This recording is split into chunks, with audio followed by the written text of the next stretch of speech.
Good morning mga idol.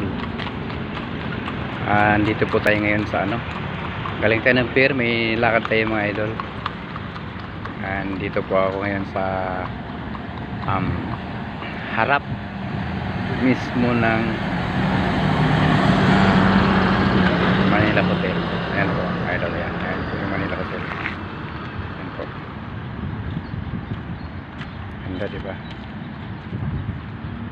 Yung matagal ng hotel na walang kakupas-kupas, hanggang ngayon maganda pa rin siya. Baga old yun idol, papuntang yan, Manila Ocean Park yan. Kasi ito is Lunita na yan, yan ito kasi yung likod na yan, Lunita na po yan. Yun lang po muna mga idol. Good morning. Salamat sa pagsubaybay ng aking reel. Thank you, bye bye.